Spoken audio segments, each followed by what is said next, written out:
family. Welcome to the African Exodus show. I'm your host, Tierney Cherie, here to you with a new video. Before we get started with today's African news segment, to remind you, if you have not already added yourself to my Telegram, that is the best way to stay connected outside of YouTube. And that's where I post anytime that I post a video. So that is in the description, very easy to download. You click the link and it takes you right to the Telegram app. In addition, if you wish to support this channel, you can do so on CashApp, and you can also do so by subscribing to my Patreon. The link to that is down in the description. With that, let's get started with African and world news.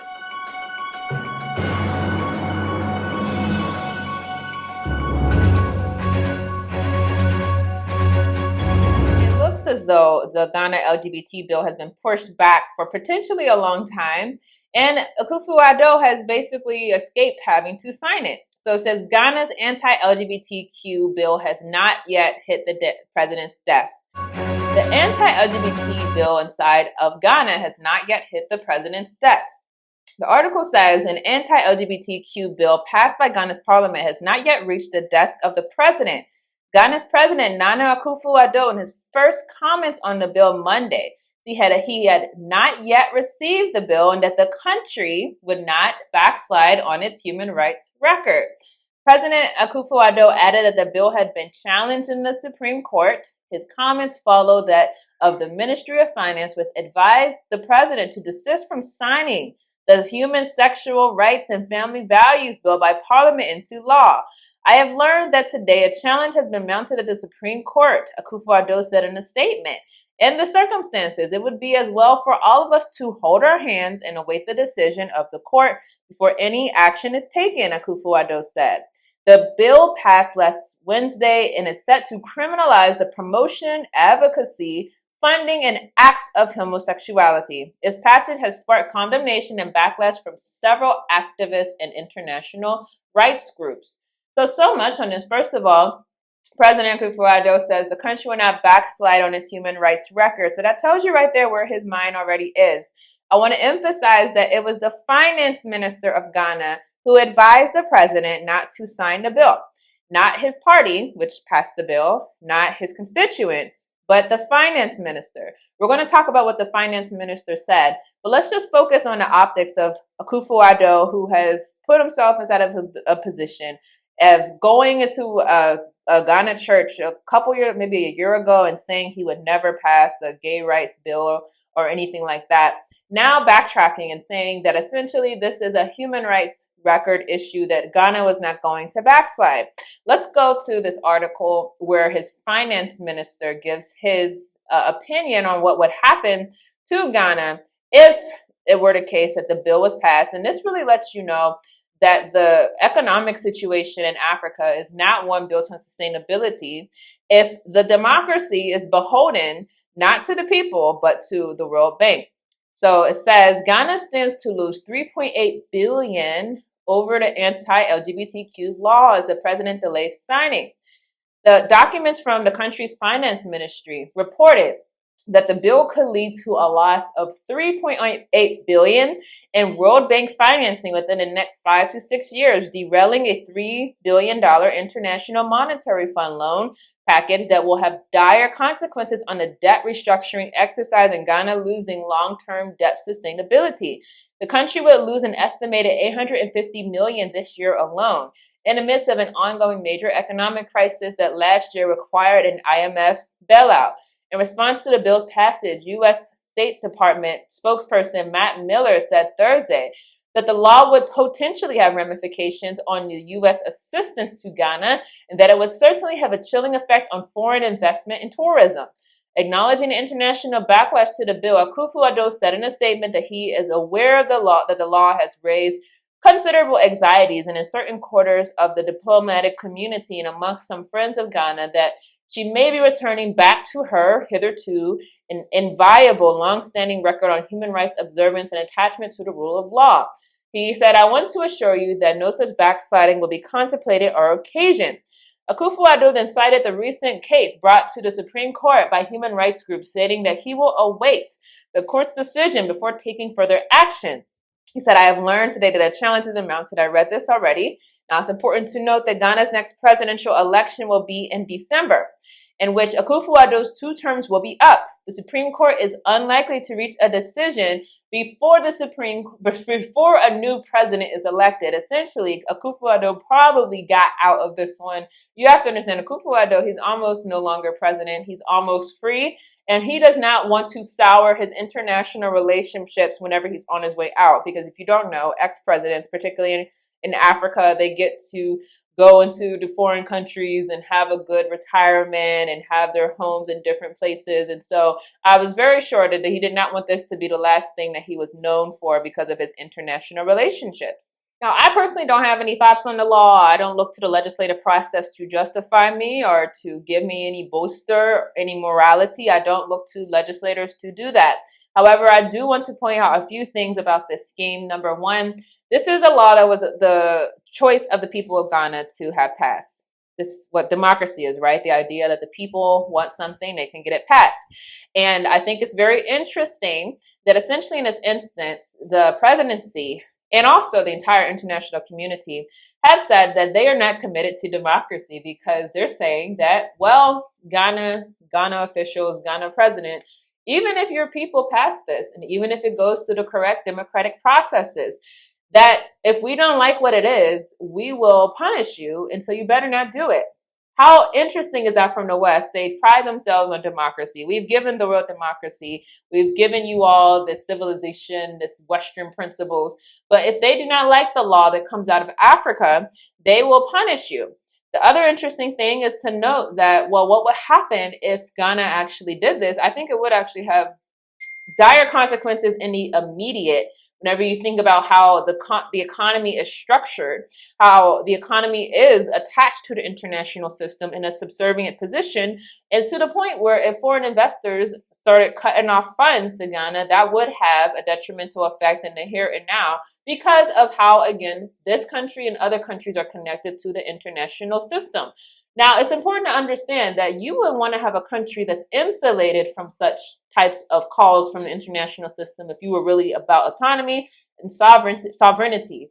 But unfortunately, African governments, we know that they are not. So they're willing to take these loans. They understand that the loans come at a cost. They understand that receiving this aid comes at the cost of listening to people who are foreign, adopting their principles, adopting their agendas, and putting them and proliferating them throughout their own country. The last thing I want to point out is that it's so interesting that Africa is the only place in the world, when they pass these laws, Africa will be punished.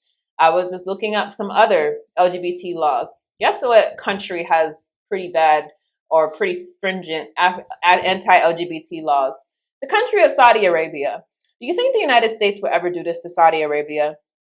No, the United States would not do this to Saudi Arabia because the United States needs Saudi Arabia.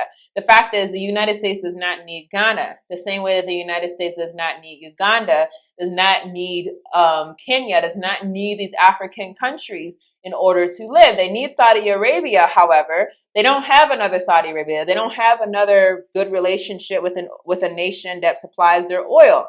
So whereas Ghana does have a good relationship with the United States could also replace Ghana with one of its other friends, one of the other African countries that would do whatever they want them to do. They don't need Ghana, and that's why they're willing to sacrifice Ghana potentially the same way that they were willing to sacrifice Uganda. So it's important for us to understand that this is not a principled move by the United States government. If they were principled, they would have that same energy for all of the world. They would have that energy for Saudi Arabia. They would have that energy for the different countries inside of China or inside of Asia. They would have that energy across the board. It would not just be African countries who get punished whenever they want anti-LGBTQ laws. So those are my thoughts on this. With that, let's go to the next story. This next story was very interesting to me because I remember when this lawsuit was leveraged inside of the U.S. courts. I remember feeling excited at the time because I'm a lawyer by trade, and this is the type of lawsuit that I dreamed about being able to bring, especially being anti-colonialism. Well, the lawsuit has failed. It says U.S. tech giants absolved in Cobalt child labor case. As U.S. courts on Tuesday absolved 5 major technology companies accused of aiding the use of child labor in cobalt mines in the Democratic Republic of the Congo. In a case filed by former child miners and their representatives, Google parent company, Alphabet, Apple, Dell Technologies, Microsoft, and Tesla were accused of facilitating child labor in their supply chains for cobalt. The metal is used to make lithium-ion batteries that are widely used in electronics. But in a 3-0 decision, a U.S. Court of Appeals for the District of Columbia sided with the tech giants, arguing that the companies only maintained a commercial relationship with their suppliers and that they had no power to stop the use of child labor.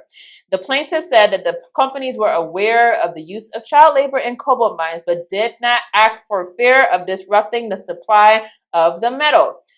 Congo is the world's largest or biggest producer of cobalt. A lot of the metals is extracted by artisanal miners who employ child labor and where safety is not observed. More than 40,000 children are working in hazardous conditions in cobalt mines in Congo province alone. That's insane. 40,000 children mining things for these tech companies. The things that we have, your cell phones, your computers, all of these things coming from the Congo.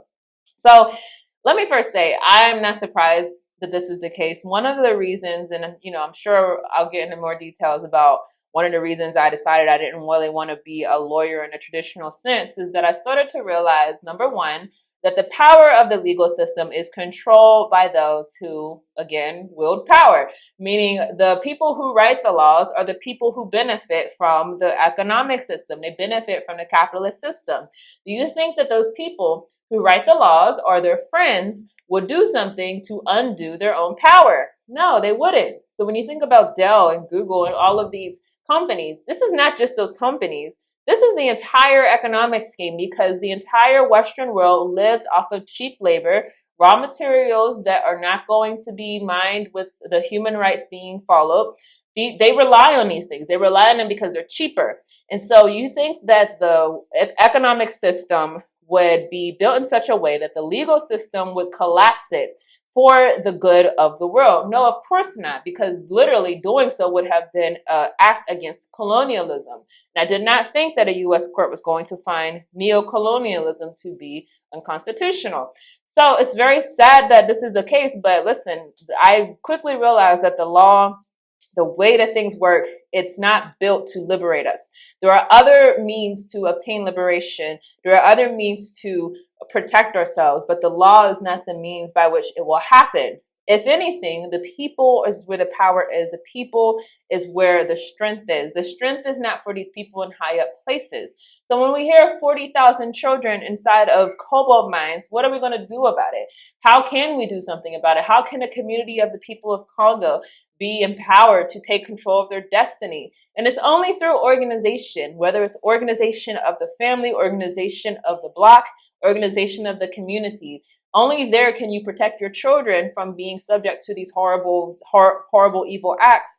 And until we understand it as African people, that we have to prioritize organizing ourselves in such a way above reliance on people to do the right thing, then unfortunately things like this will always be the case.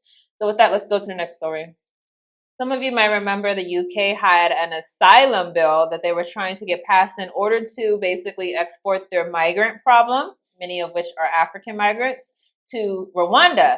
Well, that bill was actually defeated in the House of Lords. The failure of the bill is a major setback to Prime Minister Rishi Sunak, who has made putting a stop to irregular migration a key part of his agenda.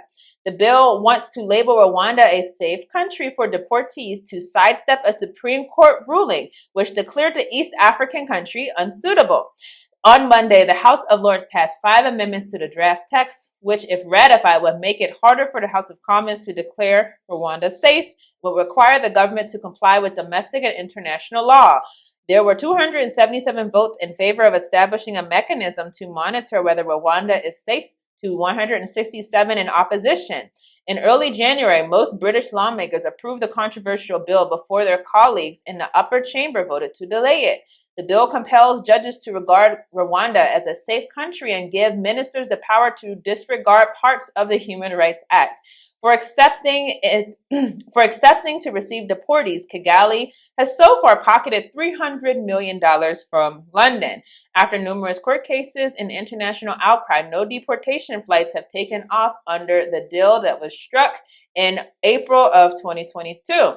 So this is essentially lets you know that whenever the government wants to sidestep even their own principles, Rwanda supposedly is a country that has a horrible human rights record, which we know, for example, Rwanda has a lot to do with what's happening in the Congo.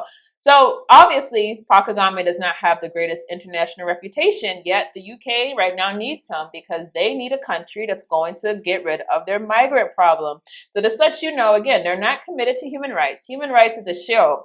And ultimately, their goal is to contain the issues that they have exported into Africa, contain it in Africa. They don't want to have to deal with the consequences of pillaging Africa, of raiding the economies, of depriving the land. They don't want to deal with the consequences, and rather they would ship it off to Rwanda. So I also say to all my Paul Kagame supporters, remember, he's willing to work with the UK in order to take on their migrant problem. How many Africans should get asylum in Rwanda if they have that ability to do so? Are you upset about the fact that Paul Kagame is bought and sold out to the West whenever it's convenient for him? And whenever he wants to talk bold and act like he's a pan-Africanist leader, he does so. Or do those things upset you, or are you just going to turn a blind eye because you want to associate someone who's alive with African independence and African liberation? So those are questions for you. But with that, let's go to the next story. South Africa has said that force should be used to break the Israel blockade. Now, South Africa, is the country that actually sued Israel in court. And their international relations minister said on Tuesday that the country should use force to break Israel's blockade on getting aid into Gaza. Pandor was meeting with Danish counterpart in Pretoria. The two leaders discussed bilateral ties in Israel's war on Gaza. Those powerful armed forces of the world should be instructed by their president or prime minister that they will go to Rafah border with their soldiers and escort all of those trucks into Gaza and the West Bank. And since these are very close friends of Israel, surely they will be allowed safe passage. I can't imagine them being fired upon by Israeli forces. Don't think that necessarily. In a case where South Africa accuses Israel of committing genocide, the International Court of Justice issued a series of provisional orders on civilian protection and deliveries of humanitarian assistance, which have been ignored by Tel Aviv. I ask you all again, what nation would have the power to do this other than Israel? While I'm definitely encouraged by South Africa's willingness to confront Zionist Israel, I just think it's interesting more and more that this is their primary focus right now, more than the Arab countries that are supposedly the same people as the Palestinians, more than the people who share the same religion as most of the Palestinians and share the same ethnic identity. While Africa is suffering with its own problems, South Africa is now the voice for Palestine. And again, I definitely feel encouraged by their bravery, but I'm also just wondering, how far are we willing to take this while we're not necessarily willing to take the upliftment of our own people more serious? There's so many problems that are going on in the African continent.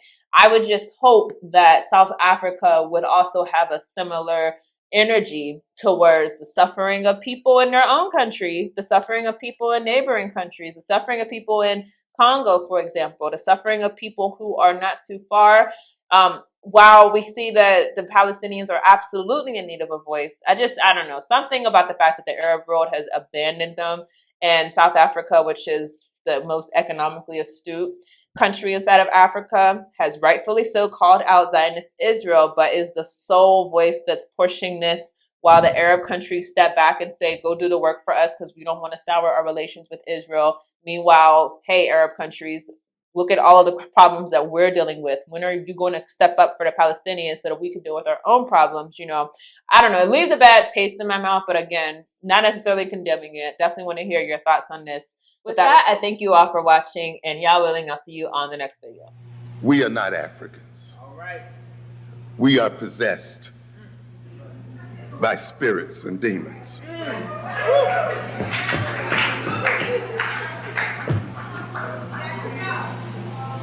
We have let another people's spirit take possession of our bodies and take possession of our minds. When we speak, it is not with our African voice. It is with the voice of that demonic presence that uses our lips to speak its own language. Yes. Yes, and we have to recognize this. We are possessed. And if we are to transform ourselves and to transform that the nature of our relationship with those who are our masters, we must engage in an exorcism and clear the devils out of our minds.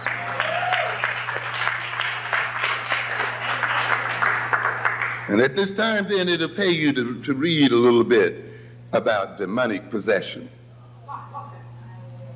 And we have to be demonically possessed. Because if we talk about black-on-black violence, self-defeating behavior, self-destructive behavior,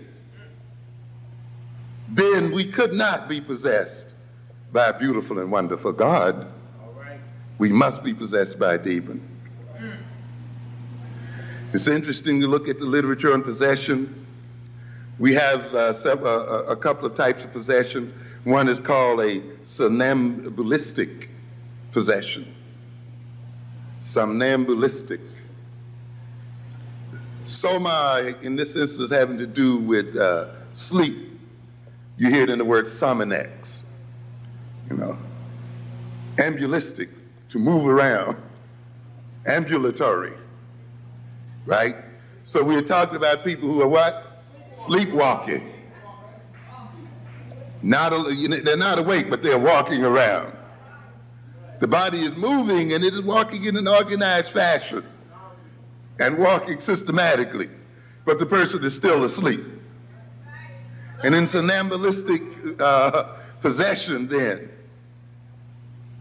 the individual's original self has been repressed and displaced, and he identifies with the spirit that possesses him.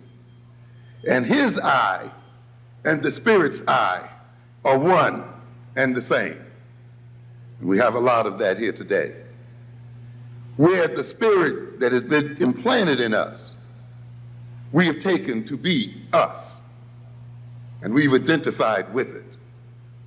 That is why in defending ourselves, we end up defending the people who rule over us. In defending our ego, we end up maintaining the social structure that has destroyed our ego to begin with. And you see it in our youngsters, who will fight and kill in the name of respect, and fight because their egotistic orientation has been insulted.